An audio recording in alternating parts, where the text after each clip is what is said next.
Bom dia, meus irmãos. Essa manhã com temperatura agradável, né? Agradecendo a Jesus a oportunidade, né, da tarefa da gente, como a nossa irmã disse, estudar um pouco o Evangelho do Cristo, trazer aqui algumas reflexões. Hoje o tema que foi proposto para a gente trazer algumas reflexões é sobre uma parábola do Cristo, a parábola do joio e do trigo. E a gente vai, claro, começar pelo Evangelho, pelo registro que está em Mateus, e depois a gente tem a ajuda de Emmanuel, né, como sempre, com as obras que o Chico trouxe. E a gente vai refletir como, incrivelmente, essas parábolas do Cristo são atuais, né? Então, a parábola que foi registrada há milênios e que é tão atual para nós, então a gente vai trazer. A gente vai começar passando pela parábola, ela está em Mateus, capítulo 13, nos versículos 24 a 30.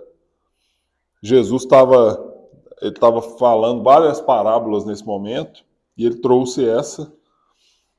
Propôs-lhes outra parábola, dizendo: o reino dos céus é semelhante ao homem que semeia a boa semente no seu campo. Mas, dormindo os homens, veio o seu inimigo e semeou o joio no meio do trigo e retirou-se. E quando a erva cresceu e frutificou, apareceu também o joio. E os servos do pai de família, indo ter com ele, disseram-lhe: Senhor, não semeaste tu no teu campo boa semente? Por que tem então joio? E ele lhes disse: um inimigo é quem fez isso. E os servos lhe disseram: queres, pois, que vamos arrancá-lo? Ele, porém, lhes disse: não, para que ao colher o joio não arranqueis também o trigo com ele. Deixai crescer ambos juntos até a ceifa, e por ocasião da ceifa direi aos ceifeiros: colhei primeiro o joio e atai em molhos para o queimar, mas o trigo ajuntai-os no meu celeiro.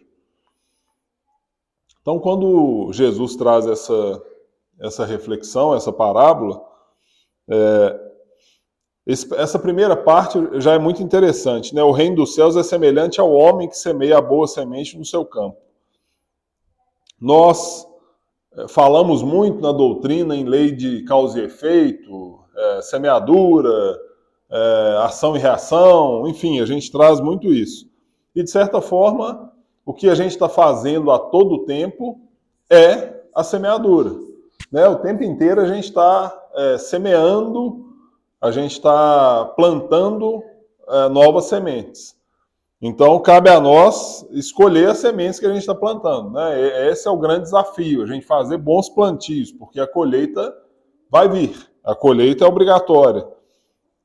E quando a gente toma consciência, na hora que a gente fala nessa parte de semear a boa semente no seu campo, é o que a gente busca fazer. Depois que a gente toma consciência, a gente não quer mais semear semente que não é boa. A gente quer fazer boas semeaduras. Só que aí Jesus traz uma segunda parte que é interessante, que é o que acontece com a gente hoje. Mas, dormindo os homens, veio o seu inimigo, e semeou o joio no meio do trigo e retirou-se. Então, meus irmãos, a gente está buscando semear sempre a boa semente, como Jesus nos disse aqui na primeira parte. O reino dos céus é semelhante ao homem que semeia a boa semente. Só que a gente muitas vezes dorme, né? Muitas vezes a gente cai na invigilância e aí vem outro irmão e planta uma semente que não é tão boa no nosso campo. Então, essa fala do Cristo: mas, dormindo os homens, veio o seu inimigo e semeou o joio no meio do trigo e retirou-se. Nós ainda somos muito vulneráveis, né, meus irmãos? Nós ainda estamos passando a necessidade, buscando no próprio Evangelho de Mateus, lá no capítulo 26, nós temos que lembrar sempre da outra recomendação do Cristo, que é o vigiar e orar. Né? A gente faz o plantio, busca fazer o plantio das boas sementes. Muitas vezes nós fazemos um plantio que é de boas sementes, mas a gente não vigia. E aí a gente acaba caindo. A gente acaba como aconteceu aqui, né? O inimigo vem e semeia o joio no meio. E isso acontece a todo tempo com a gente. Né? Quantas vezes a gente não está aqui na tarefa e a gente dá bobeira e sai daqui e já se estressa, e já briga, e já perde a sintonia. Ou seja, nós estamos aqui tentando plantar uma boa semente. E às vezes a gente perde a vigilância e a gente cai. E aí o inimigo vai lá e planta uma semente que não é boa e que às vezes vai, infelizmente, frutificar coisas que a gente não queria com esse plantio. E a gente é vulnerável, porque nós temos um passado que ainda, né, a gente tem muita história para trás, então tem muito irmão que pode estar ainda precisando de resgate, de se entender com a gente e a gente se entender com ele. Então a gente está todo o tempo observado. E cabe a nós a vigilância. Porque quando a gente não vigia, o inimigo realmente vem e planta a semente. E planta uma semente que não é aquela que a gente quer. E isso acontece como? Isso acontece de várias formas diferentes. Às vezes a gente está no trabalho, querendo fazer um bom trabalho, nosso trabalho, nossa subsistência mesmo. Levanta, faz a prece, e não, hoje essa semana vai ser bacana. E aí a gente perde a vigilância e a gente se deixa levar e deixa que o inimigo plante uma semente que não é aquela que a gente quer plantar, que não é uma boa semente. E muitas vezes essas sementes que o inimigo nos traz, e lembrando que nós não somos vítimas, né? Quando a gente fala inimigo, nós não somos vítima de nada. A gente está vivendo aquilo que a gente precisa viver para aprender, para resgatar, para auxiliar e ser auxiliado. Agora, quando esse irmão vem e planta, quando a gente sintoniza com isso, quando a gente deixa que isso aconteça, muitas vezes a gente vai ter colheitas em momentos que a gente não quer. A gente vai, infelizmente, plantou, vai ter que colher. E às vezes a gente vai ter que passar anos para poder regularizar aquilo. Às vezes a gente vai passar encarnações para poder acertar aquilo. E às vezes por uma pequena invigilância. Né? Ouvindo uma palestra outro dia e o palestrante dando um exemplo de um irmão médico, bem sucedido, uma família estruturada, tudo tranquilo. Saiu, indo para o hospital dar plantão, com filho adulto já, a vida estabelecida. E, de repente, se perde a vigilância no trânsito ali um pouquinho e vai lá e dá 3 tiros numa pessoa e mata a pessoa. E aí perdeu. E aí, na palestra dizendo, né, que esse irmão chorava copiosamente, porque ele se perdeu. Foi uma invigilância de 1 minuto que custou a encarnação, e como ele mesmo disse, a encarnação não só dele, a encarnação dos familiares. Né? Ou seja, a vida tranquila, tudo beleza, família com saúde, família, ele médico, questão financeira resolvida, dá bobeira no trânsito, uma sementinha que é plantada ali às vezes, e pronto, perdeu O Alexandre, tem um estudo falando sobre o suicídio, que quando um indivíduo suicida, ele atinge psicologicamente, ele consegue enxertar um dano psíquico em no mínimo 14 pessoas. Então assim, é no mínimo, porque às vezes é mais, né? O mínimo é esse número. Uhum. Ainda mais hoje com a internet também, né? Exatamente. Se espalha bem essa notícia. E é um vírus psíquico. A gente tem números assustadores hoje. Exatamente. E aí esse é um outro plantio, né? Olha só, essa é uma outra semente que a gente precisa de 1 minuto para poder tomar a decisão e vai nos custar muitas vezes encarnações. Né? Porque eu tiro a minha vida aqui hoje, eu vou desencarnar, eu vou passar todo um perrengue no plano espiritual e depois eu tenho que voltar. E aí, é óbvio, né? A gente não vai cravar aqui porque a gente não tem nem esse conhecimento, mas aí eu tenho que voltar com uma paralisia cerebral, tenho que voltar com um problema, com N problemas, para quê? Para eu fechar aquela ferida. Então, às vezes, essa parábola, a gente planta uma boa semente, está sempre querendo plantar, mas se a gente der bobeira, meus irmãos, é questão de segundo. É muito rápido, a gente é influenciado. E o inimigo, na verdade, somos todos nós. Aqui a gente não está nem falando de obsessor, falando, não, somos nós somos. Muitas vezes o problema é a gente com a gente. Né? Então, assim, a gente não está nem falando de outros irmãos, e até porque muitas vezes esses irmãos a gente fez muito mal para eles. Então, nós não estamos aqui culpando ninguém, nós é que somos responsáveis. E aí, quando isso acontece, a invigilância pode custar caro. Pode deixar a gente um perrengue grande, de muito tempo, de encarnações, de anos, por uma bobeira. Né? Então, o Cristo, vamos continuar aqui a parábola, porque o Cristo traz solução também, né? Não é só, ele traz o alerta, mas ele traz solução. Deixai crescer ambos juntos até a ceifa, e no momento da ceifa direi aos ceifeiros, colhei primeiro o joio, atai-o em molhos para queimar, e o trigo coloque no meu celeiro. Olha que interessante o Cristo. Ele fala para deixar crescer. Então, o Cristo, olha a fala dele, para nós, mesmo sabendo do joio, mesmo sabendo dessas questões, a gente deve entender que isso acontece, mas a gente tem que continuar a nossa caminhada. O joio está aí, o tempo inteiro. O nosso plantio tem o trigo e tem o joio. E isso é o tempo inteiro acontecendo. Então a gente tem que... Por que isso? E é muito bacana a fala de Jesus, né?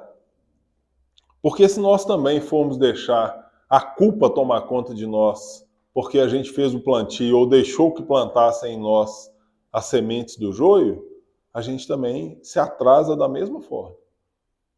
Então a fala do Cristo é perfeita. Continuai. Ou seja, depois, no momento certo, e aí a lição que o Emmanuel a gente pegou de apoio aqui deixa muito claro isso, depois a gente resolve. Mas a gente também não pode paralisar. Dei bobeira, deixei plantar uma sementinha que não é boa. O inimigo foi, eu dei mole, dormi, o inimigo foi lá e plantou. Vamos continuar. Né? A evolução é contínua, a gente tem que continuar. Porque a culpa paralisa e quem sofre com isso somos nós mesmos. Se a gente se paralisa, é a gente que vai ficar para trás. Então a fala do Cristo, e olha só, é a confiança, né? É a entrega. Por quê? Confiar que no momento da ceifa, né? A gente sabe muito, não comungamos da ideia de um juízo final, né? Não é assim. Mas o momento da ceifa, o momento da aferição de valores, quando a gente chega lá no plano espiritual, quando a gente tem que reencarnar, aí a justiça vai ser feita. Então a gente continua. E isso é confiança. Continuar caminhando, mesmo com plantios, às vezes, que a gente não deseja. E muitas vezes nós, e aí a gente às vezes entra num...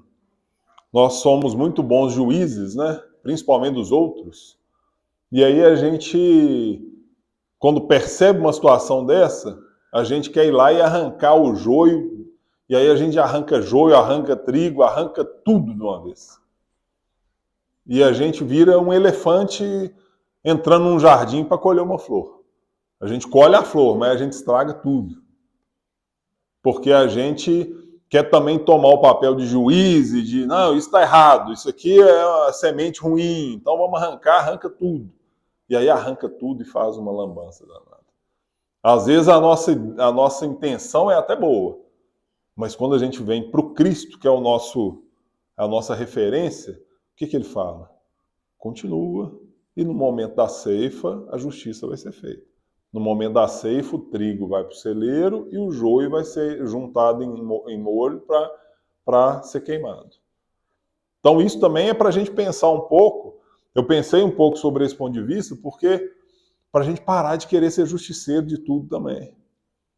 E isso acontece muito quando a gente está na doutrina há muito tempo, porque a gente toma consciência de algumas coisas, e aí num primeiro momento o ímpeto é a gente querer fazer justiça, a gente querer que todo mundo que faça as coisas certas. E às vezes a gente faz lambança. Né? Às vezes a gente arranca o joio, o trigo, arranca tudo e estraga tudo. E essa fala do Cristo aqui é para a gente ficar, confiar, né? E aí o Emmanuel, na lição, no livro Vinha de Luz, na lição 107, o Emmanuel comenta um versículo dessa passagem que a gente está estudando. O título dessa lição é Joio. E ele comenta o versículo 30. Deixai, que é exatamente essa parte que a gente está falando da confiança. Deixai crescer ambos juntos até a ceifa, e por ocasião da ceifa direi aos ceifeiros, colhei primeiro o joio e atai-o em molhos para o queimar. E aí o Emmanuel comenta para nós. Quando Jesus recomendou o crescimento simultâneo do joio e do trigo, não quis senão demonstrar a sublime tolerância celeste no quadro das experiências da vida. Então, muitas vezes a gente é intolerante, muitas vezes nós somos a semente do joio, a gente não reconhece isso, muitas vezes a gente, atrapalhado que somos e com o histórico que a gente tem, muitas vezes nós é que somos essa semente que não é tão boa, e às vezes a gente não olha por esse lado. Jesus propõe, e o Emmanuel traz esse termo, né? Uma tolerância celeste. Alexandre, a gente pode interpretar também quando Jesus permite que ambos cresçam juntos. Está dizendo que todos nós temos as mesmas possibilidades. Bacana. Por mais que a gente erre, por mais que a gente se desvie do caminho, a gente sempre tem a possibilidade de voltar, de recomeçar, como dizia o Chico, né? A gente não pode voltar atrás e fazer um... que a gente fez, mas pode corrigir daqui para frente. Sim. Então a gente vai aprendendo com os erros dos outros, a gente vai ensinando algumas coisas e vai havendo essa troca. E na hora da colheita, aquele joio que resolveu virar trigo, ele vai ser salvo. Ele vai ser salvo. Mas aquele que optou por continuar sendo o joio, aí é uma opção. É opção. É o livre-arbítrio mesmo. Que as pessoas costumam justificar. Porque todo mundo faz, porque todo mundo erra, porque eu sou humano. Mas as possibilidades são as mesmas para todo mundo. A gente... Muito bacana, e o Emmanuel traz muito disso nessa lição, né? O livre-arbítrio e realmente essa transformação do joio para o trigo. O Emmanuel fala muito isso aqui, a gente tem sempre a oportunidade de transformar de joio para trigo. E a gente, muitas vezes, a culpa não deixa a gente fazer isso, porque a gente se acha o pior do mundo, e muitas vezes a gente não tem consciência, não toma consciência e não faz. Né? Quantas vezes a gente não escutou já, e possivelmente já tem até falado, mas não vou fazer tal tarefa, não vou fazer tal coisa, porque eu ainda sou muito imperfeito. Eu já ouvi isso muito. Meu amigo, se for esperar os perfeitos para fazer, vamos todo mundo embora. Né? Não tem, a gente realmente é um joio que está buscando virar trigo. Nós somos a transformação, a gente está em transformação. Mas a gente não está num planeta de provas e expiações porque a gente é um trigo bonito e vistoso, não. Não vamos nos enganar. E a gente muitas vezes cisma que para fazer as coisas a gente tem que ser o trigo. E muitas vezes nós não somos. Muitas vezes quando a gente fala que vai fazer tal tarefa, vai fazer tal coisa, porque não está pronto, isso é um sinal de egoísmo e de orgulho. Orgulho. Tipo assim, não, eu não sou bom, então eu não vou aparecer. Está mostrando pelo lado do orgulho dentro da gente. Não é nem humildade. Não, é orgulho. Eu sou tão humilde que eu tenho orgulho de ser humilde. É verdade. Claro. Médios principalmente, tá? A maioria é a última oportunidade, a última escolha. Quando a gente fala em termos de médio ou mediunidade, a gente só coloca a doutrina espírita. Fora disso, são os nossos irmãos padres, nossos irmãos pastores, por aí afora. Então vem com a última oportunidade. Dentro da política, a maioria vem com uma última oportunidade. Então, essa lambança que o nosso irmão Alexandre fala, ela é complicada. Então a gente tem que aprender a semear para que a colheita seja paga.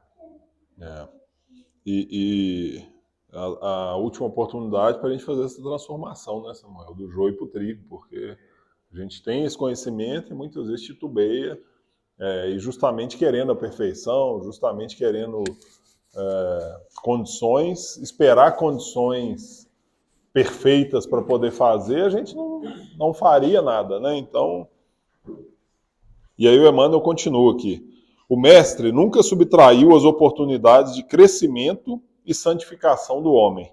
E nesse sentido, o próprio mal, oriundo das paixões menos dignas, é pacientemente examinado por seu infinito amor, sem ser destruído de pronto.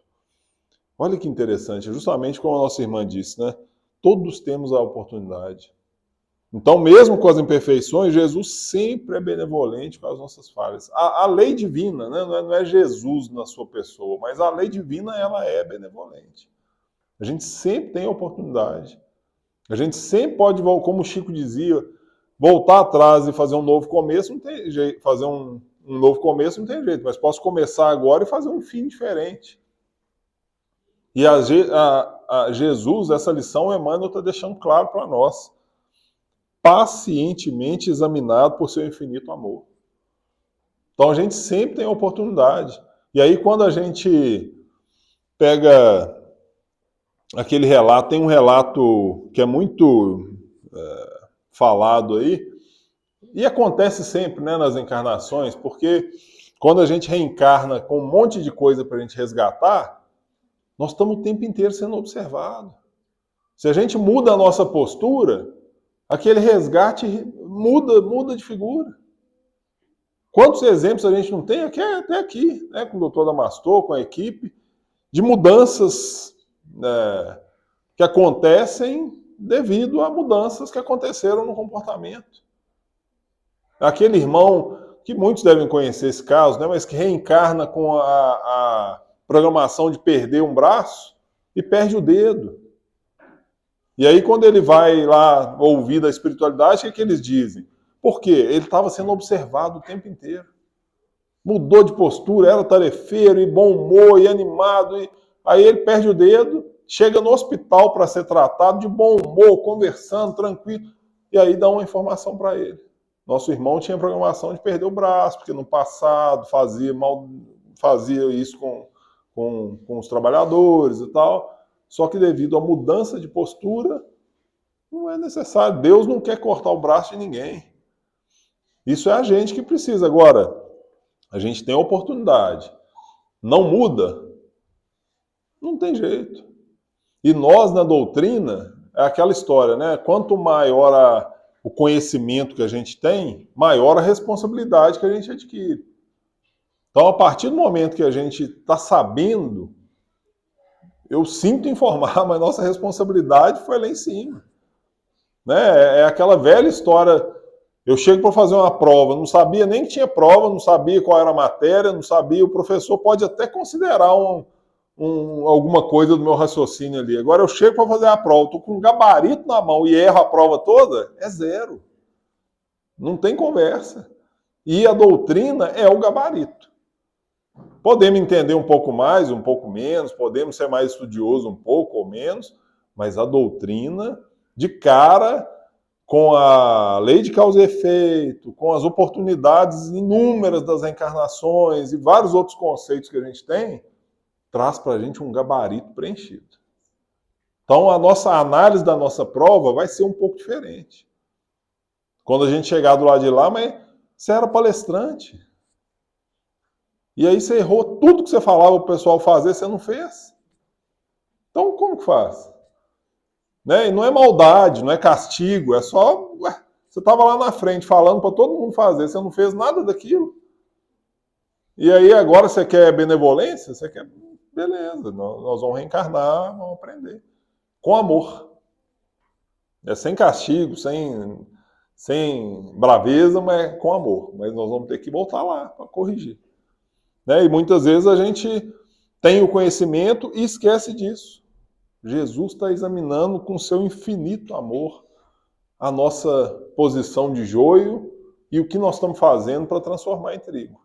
O tempo inteiro ele está analisando. E a gente tem a oportunidade o tempo inteiro de fazer essa transformação. Ah, mas é porque eu sou muito... eu sou bravo mesmo. Isso é de família, eu sou... Não, você tem a oportunidade de ser menos bravo um pouquinho. Ah, porque eu sou nervoso. Eu realmente... Para, você tem oportunidade. Nós não somos nada, nós estamos. Então, é esse viés de que eu sou assim, eu nasci assim, eu vou... Síndrome de Gabriela, né? Eu nasci assim e vou morrer assim. Não, não é. E quantas transformações a gente não vê maravilhosas, seja nas nossas vidas, seja em obras de André Luiz, seja... Quantas transformações lindas a gente não vê acontecendo. Em família mesmo, aquele pai que era um carrasco, que era nervoso, brigava, batia, aí nasce o netinho, vira um doce. É oportunidade. E que bom que ele pegou e virou um doce. Mas não, quero continuar carrancudo. Quero continuar brigando, quero continuar xingando, quero continuar tratando mal a esposa, os filhos, os netos. Tudo bem, como a nossa irmã disse, é o livre-arbítrio. Mas não adianta, a gente continua preso no joio. Então a gente vai depois ser ceifado e colocar de lado para outro tipo de oportunidade. Importa considerar, portanto, que o joio, olha que interessante, que o joio não cresce por relaxamento do lavrador divino, mas sim porque o otimismo do celeste semeador nunca perde a esperança na vitória final do bem. É o livre-arbítrio, né? Por que deixa o joio crescer? Muitas vezes a gente pode ter se questionado, muitas vezes a gente já ouviu, por que Jesus permite que o mal aconteça? Por que o joio pode crescer? Ele não seria mais fácil ele simplesmente movimentar lá os recursos e não ter mais maldade? Mas isso é o livre-arbítrio. Né? Qual que é a fala de Jesus para Emmanuel lá atrás? Para o Públio Lentulus, né, o senador. Cabe a você seguir-me agora ou daqui a milênios. A escolha é sua. Eu não vou violar a sua escolha. Jesus poderia ter pegado o senador na época, vem cá, deixa eu te falar, vamos fazer um trabalho, porque a gente vai... Não, meu amigo, está com você. Pode ser agora, pode ser daqui a pouco, pode ser... A escolha é sua. E a escolha é sempre nossa. Então, o que o Emmanuel está dizendo é que esse joio cresce não é porque Deus dorme no ponto. Às vezes a gente acha, não, mas Deus deixou passar, deixou isso aconteceu, passou batido por... Não passa nada batido. Isso é justamente o livre-arbítrio. E muitas vezes essas situações que acontecem são para o nosso aprendizado, são para a gente entender como as coisas acontecem. Porque às vezes a gente está achando que Deus dorme no ponto, mas esquece que nós temos uma responsabilidade. Ele não faz por nós. Ele nos dá a oportunidade de fazer. Então tem um caso do Chico, e olha só, nós estamos falando de Chico e Emmanuel. Dois espíritos com esse porte. E o Chico estava no hospital, e de repente um grupo chega e insistiu e queria aplicar um passe no Chico, e o Chico meio sem entender, naquela doçura dele, ia deixar, e aí o Emmanuel só aparece e fala para ele, olha para os pés deles. E aí quando o Chico olha, não eram pés humanos. E aí, como o Chico para ele era encarnado, desencarnado, para ele era tudo a mesma coisa, ele não percebeu. Eles não estavam encarnados, esses irmãos, mas não eram irmãos do bem. Não eram irmãos que estavam vibrando no bem. E aí o Chico, ô Emmanuel, por que você deixou isso acontecer? E o Emmanuel, na sua sabedoria, é para você entender que você também está sujeito a errar. Então fica atento. Porque não é porque você é o Chico e eu estou aqui com você, eu sou o Emmanuel, que você não vai errar. Fica atento. E o Chico já ia cair nessa. Né? O que ia acontecer? Ele ia receber fluido lá que não era bom. Ia dar-se um jeito para poder resolver. Mas isso aconteceu de forma didática.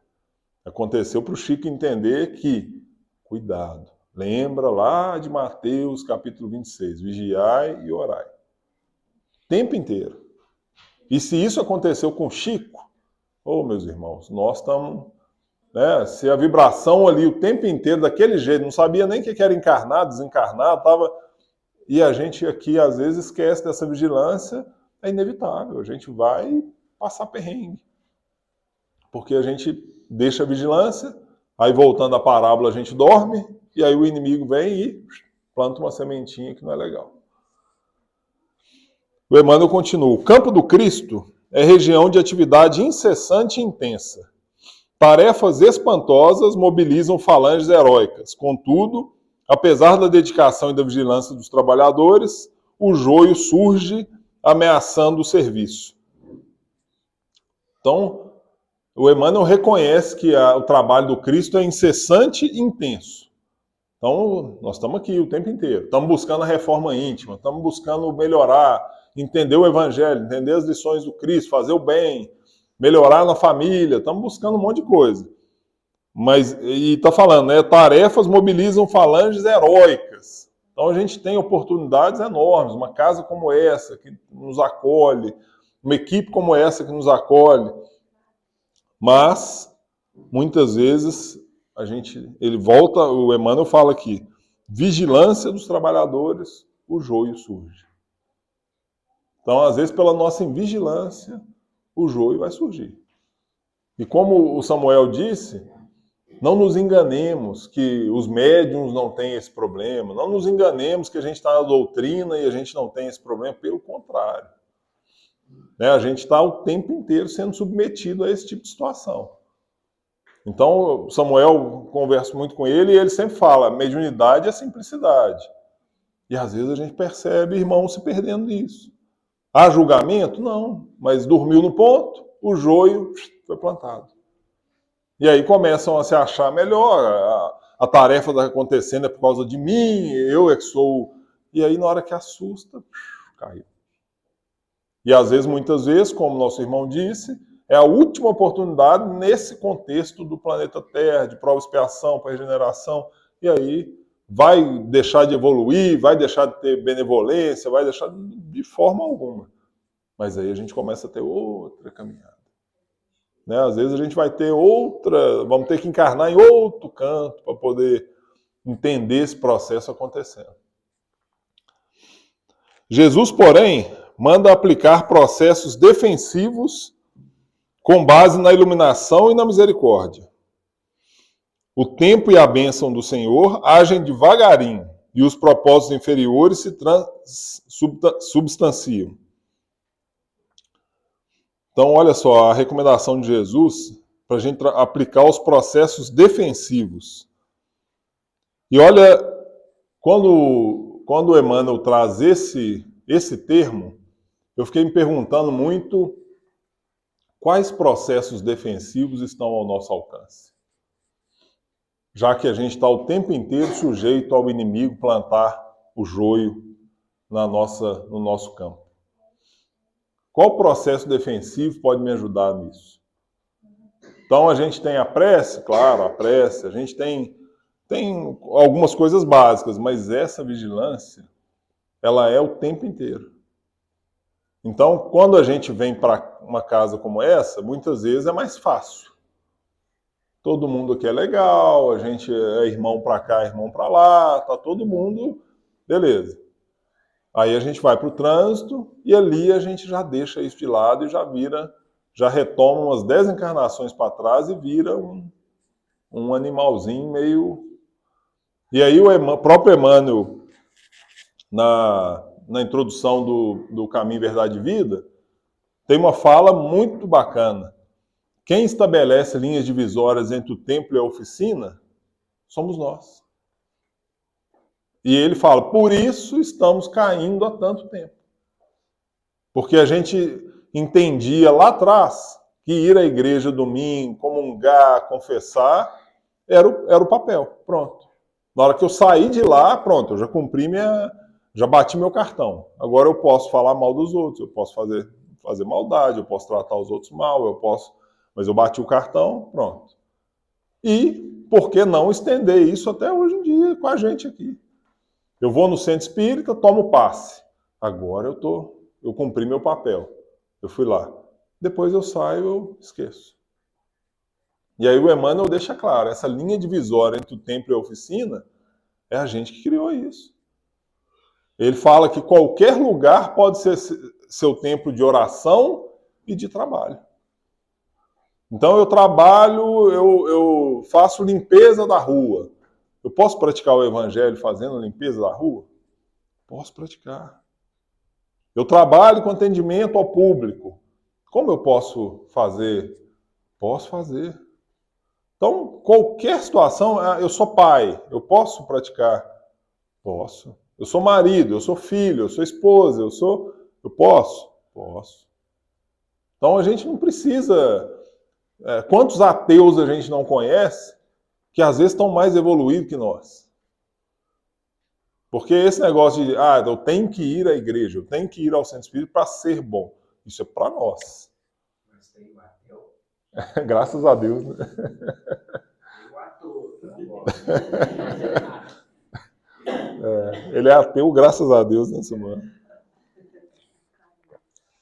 Oi. ABC.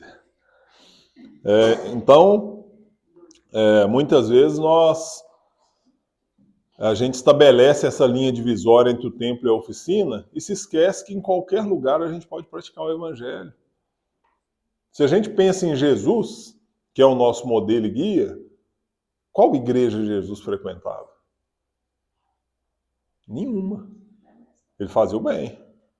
Curava, trazia as parábolas e trazia as lições que ele trouxe para nós. Mas Jesus veio fundar a igreja. Não.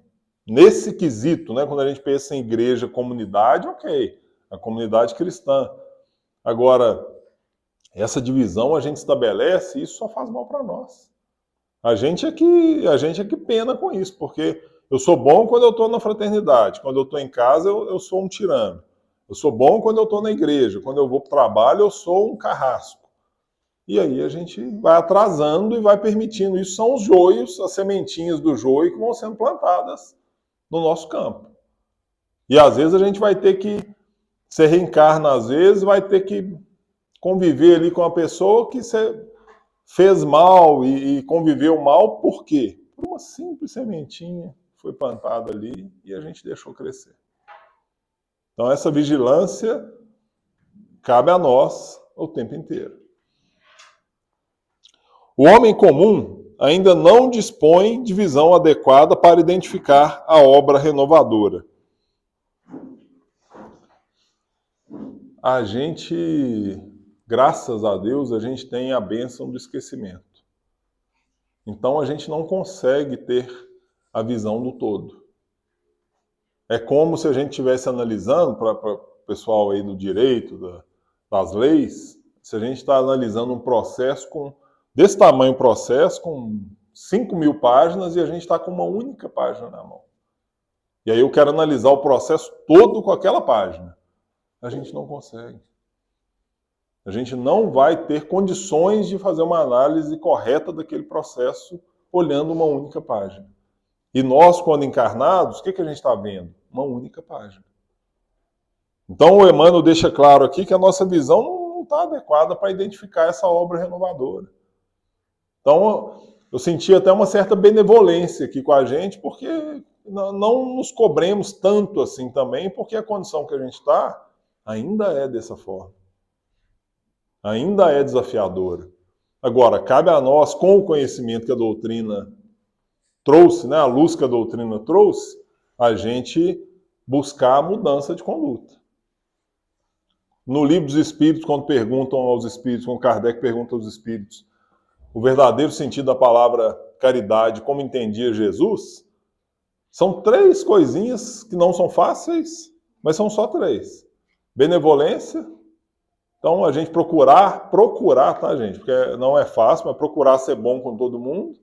Indulgência, porque nós somos juízes excelentes de julgar tudo, de querer saber tudo de errado que o outro fez.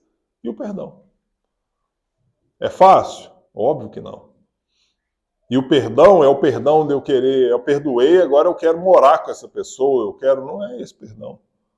Mas é parar de, eu vou ficar remoendo. E aí eu fico sem conversar com um familiar 30 anos. Aí depois alguém pergunta, o que aconteceu? Você nem lembra. Mas não, ele fez mal para mim. Qual mal? Ah, não lembro, só sei que a gente brigou e a gente não conversa. Então, quando a gente pratica... Oi, não. Quando a gente pratica esses três pontos que são desafiadores, a gente está num caminho muito, muito, muito bacana de impedir que o joio seja plantado na nossa caminhada. Porque aquele que está buscando fazer o bem o tempo inteiro, ele abre pouco campo para o joio vir e florescer no nosso campo. Se a gente está sendo indulgente, tentando se colocar no lugar do outro, parando de apontar dedo, de julgar, de querer condenar o outro, nós vamos fechar muito a porta para esse joio chegar. E se a gente está praticando, buscando praticar o perdão, da mesma forma a gente vai também diminuir muito essa possibilidade. E aí a gente poderia ficar aqui ainda por muito tempo falando da sintonia, né? Porque quando a gente está sintonizado com a benevolência, com a indulgência, com o perdão, é questão física, de frequência. A gente não abre campo para certas coisas atingirem a gente. Então, lembrar dessa receitinha do Cristo ajuda também. E é no dia a dia. Não é só na casa espírita, é no dia a dia. Benevolência, indulgência e perdão. Muitas plantas espinhosas ou estéreis são modificadas, e aí, como a nossa irmã disse, né, da modificação. Muitas plantas espinhosas ou estéreis são modificadas em sua natureza essencial pelos filtros amorosos do administrador da seara, que usa afeições novas, situações diferentes, estímulos inesperados ou responsabilidades ternas que falem ao coração. Entretanto, se chega a época da ceifa, depois do tempo de expectativa e observação, faça então necessária a eliminação do joio e molhos. Nossa irmã tinha dito isso antes da gente chegar aqui. O tempo inteiro a gente tem a oportunidade de mudar. E essa oportunidade é para todos nós. Não tem beneficiado na lei divina. Todos nós temos essa oportunidade. E o Emmanuel está dizendo, olha o termo que ele usa, filtros amorosos do administrador da seara.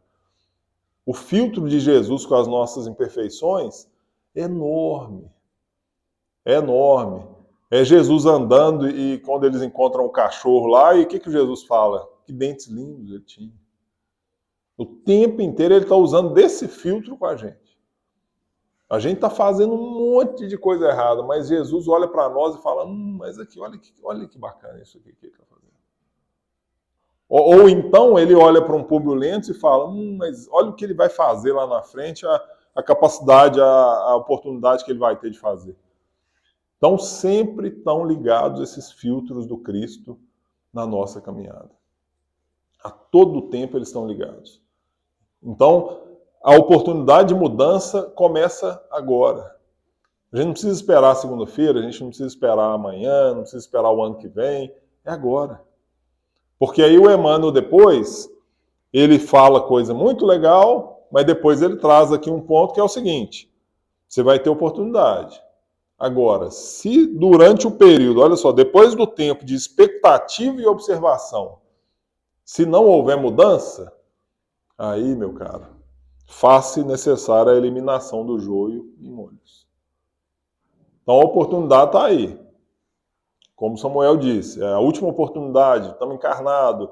Aí encarna e estamos sendo observados, estamos com a oportunidade, podemos fazer, podemos trabalhar, podemos fazer o bem. E não estamos fazendo. Tudo bem.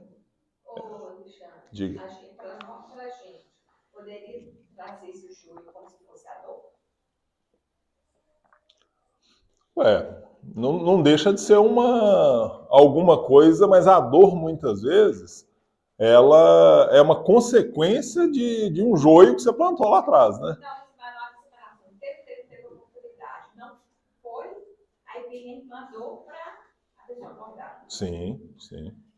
Mas aí, como o Emmanuel disse, né? Aí você não conseguiu a transformação para o trigo, vamos dizer assim, e aí agora você vai ser separado e vai precisar ser colocado de lado. Então, quando a gente tem o caso dos exilados, o caso que a gente vê aí, situações onde grupos são exilados para outro planeta. Por quê? Vão ter oportunidade, vai continuar a evolução. Né? A gente falar que ninguém está condenado ao mal eternamente. Ninguém. Mas se a gente pega este campo, desse planeta que a gente vive, tem oportunidade, e a gente não está conseguindo avançar nele, a gente vai ser convidado a tentar esse trabalho em outro local. Mas não é de uma hora para outra. A gente tem oportunidade, como o Emmanuel diz. Os filtros amorosos do administrador da seara. Então, o julgamento, eu costumo dizer que a matemática divina, ela é muito favorável para nós. Se a gente está devendo 100, é aquelas negociações que tem aí no Serasa, né? Você está devendo 100, você paga 1 e tá beleza. Está resolvido. Porque, e ao mesmo tempo, quando a gente faz alguma coisa, pouca que seja, que vale 1, ele é valorizado com 100.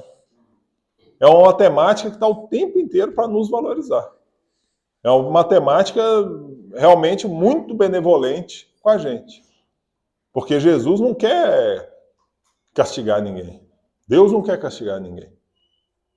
A oportunidade está nas nossas mãos. Agora, se a gente não usar, ok, vamos lembrar lá do Emmanuel. A gente pode seguir agora ou daqui a milênios. Uma hora a gente vai para esse caminho. A gente percebe, às vezes, em reuniões, né, de atendimento aos irmãos sofredores, tem irmãos que estão, às vezes, há décadas. E chegou a hora. Ele agora conseguiu e agora ele vai. Tem irmãos que vão continuar ainda. Que ainda não conseguiram entender esse processo. E a gente está finalizando. Muitas plantas. A colheita não é igual para todas as sementes da terra. Cada espécie tem o seu dia e a sua estação. E aí a gente lembra lá da parábola dos trabalhadores da vinha, né? Não adianta também a gente querer se comparar ao outro. Cada um tem o seu dia, cada um tem o seu jeito. E é o que acontece lá na parábola, né? Ah, mas eu trabalhei desde tal hora, eu estou ganhando igual. Não, cada um, o combinado é esse. E como a gente está com uma página do processo só nas mãos, seria muito arriscado a gente querer fazer esse tipo de análise, porque a gente certamente iria errar. Eis porque, aparecendo o tempo justo de cada homem, de cada coletividade, exige-se a extinção do joio, quando os processos transformadores de Jesus foram recebidos em vão. É o processo de evolução, né? A gente está avançando agora de provas e expiações para regeneração, e o Emmanuel deixa claro, exige-se a extinção do joio. Chega um momento que não pode mais ter o joio. E ponto. Ele vai ser colocado em outro local. Depois das N oportunidades que a gente teve e não aproveitou.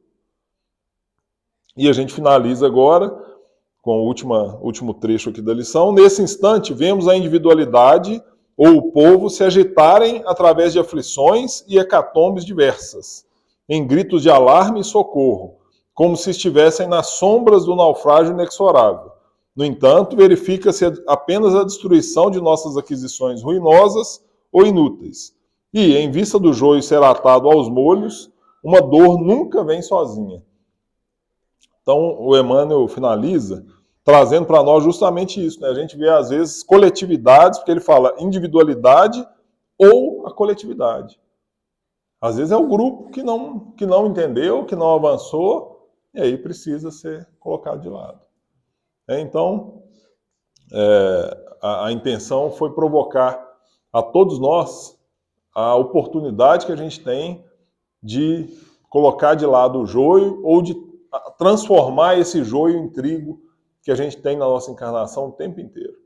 Essa oportunidade é dada para nós o tempo todo e a gente está num lugar abençoado, onde a gente tem muita oportunidade. Então, que Jesus continue sendo o nosso guia, com uma parábola como essa, que se a gente usar só dela para a encarnação inteira, a gente já está muito bem. e que a gente consiga colocar em prática, né, as lições do Cristo tão valorosas no nosso dia a dia. Obrigado pela atenção, pelas vibrações, que Jesus abençoe a todos nós. Nós agradecemos.